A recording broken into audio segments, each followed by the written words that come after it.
Приветствую вас, дорогие телезрители! В эфире программа «Архивы памяти. Вечные главы истории ингушского народа».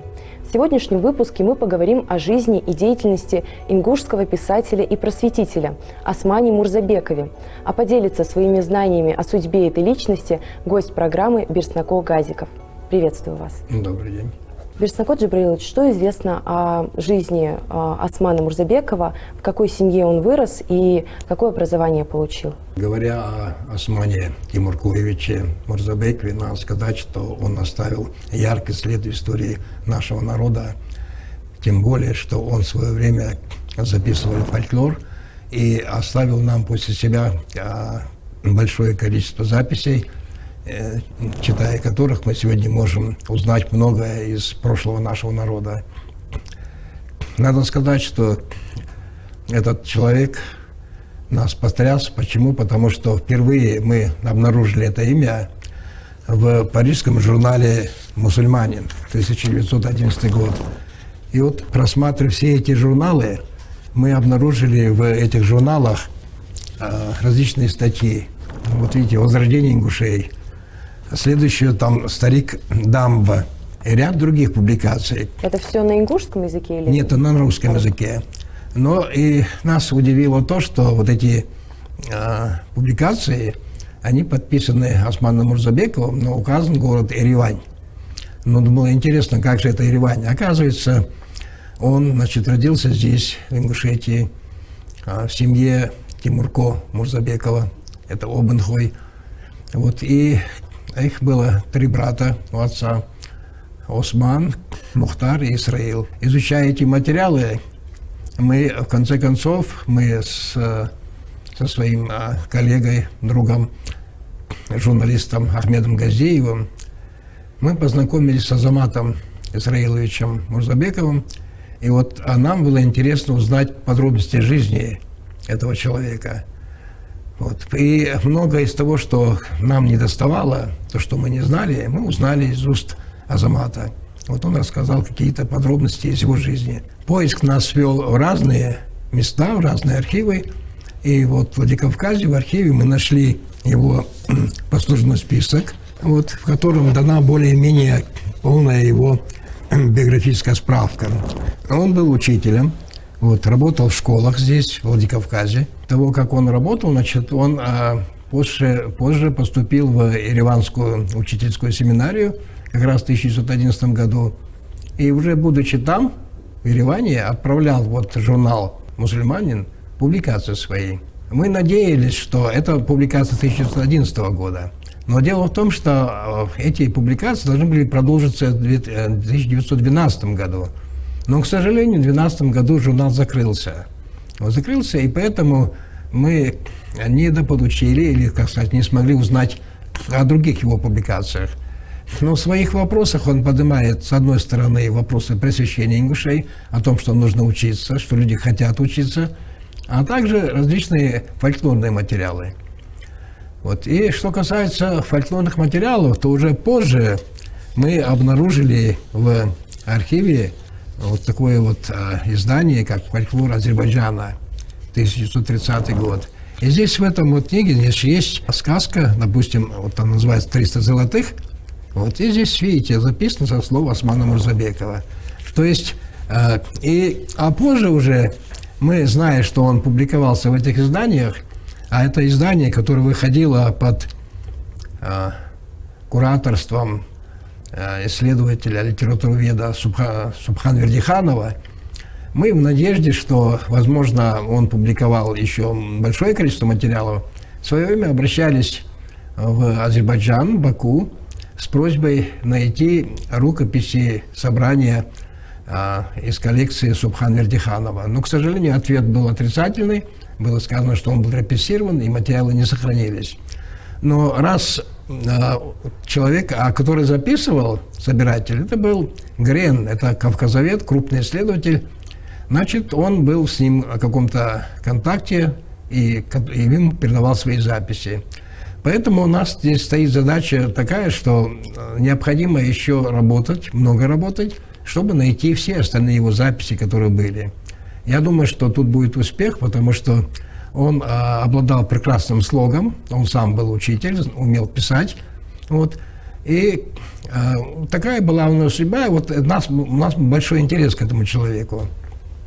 Тем более, что мы занимаемся сбором фольклора, и нам было интересно, вот, какие сказки, какие легенды он записывал. Но потом, значит, мы узнаем уже из рассказов вот, племянника Азамата, мы узнаем его дальнейшую судьбу. Вот смотрите, здесь на этой фотографии это Осман Мурзабеков с женой Либией Эльбуздуковой Яздоевой. И в документах указано, что в 1915 году родился сын Руслан. Эту фотографию нам предоставила Аздоева. Это вот в семье Мурзабековых они представили вот эту фотографию. Плюс к этому у нас есть вот такая фотография, где изображены Мурзабековы и Жамбулатовы, причем Осман Мурзабеков здесь в военной форме.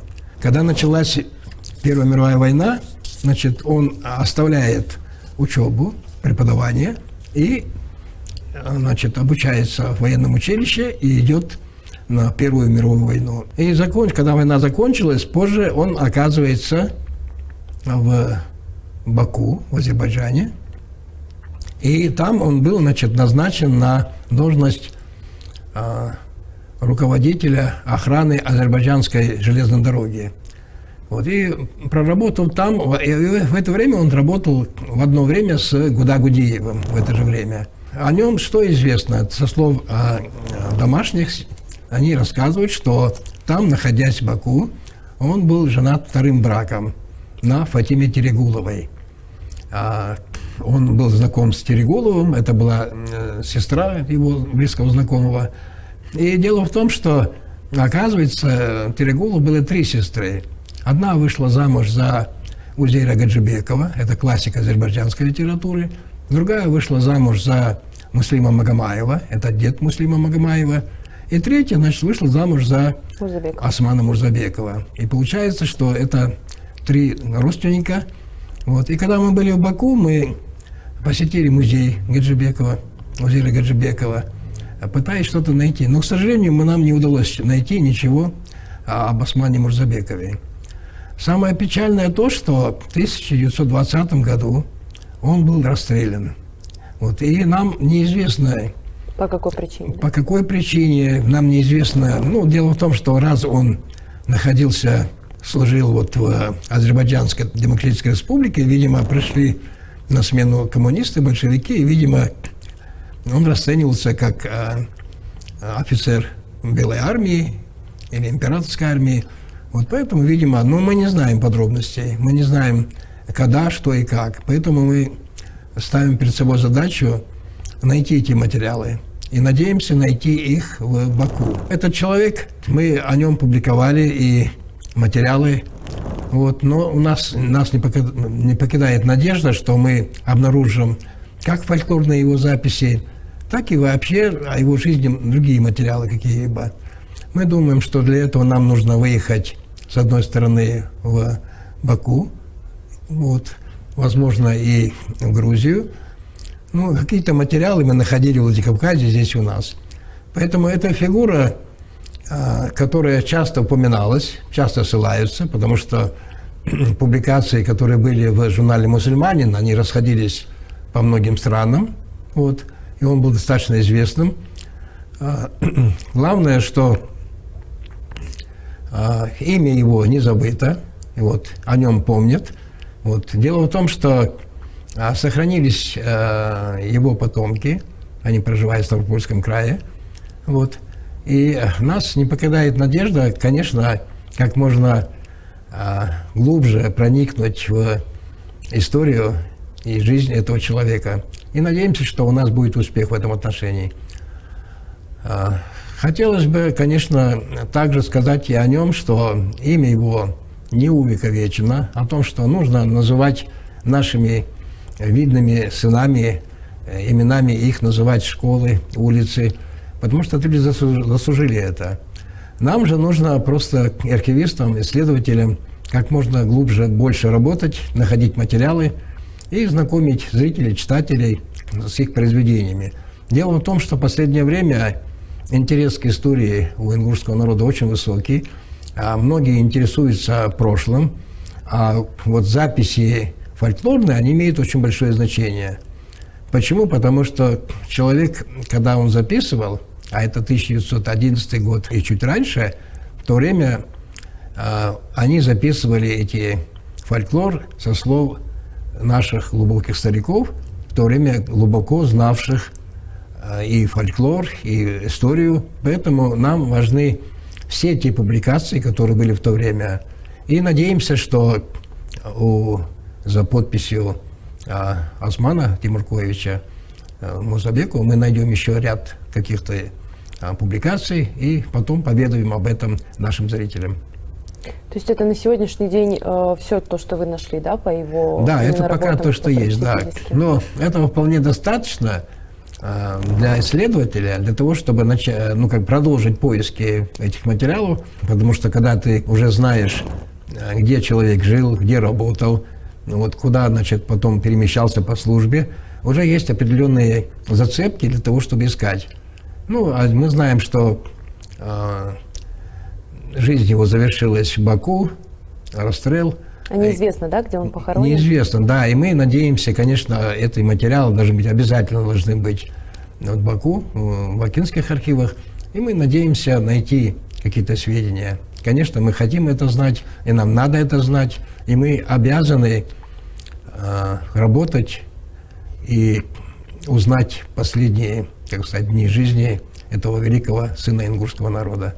А его потомках известно ли что-то? Вот вы сказали то, что у него был единственный Потомки сын. известно. Я с ними не связывался, но дело в том, что я знаю, что они живут в Ставропольском крае. Надеюсь с ними связаться и узнать какие-то подробности. Возможно, они тоже знают какие-то подробности.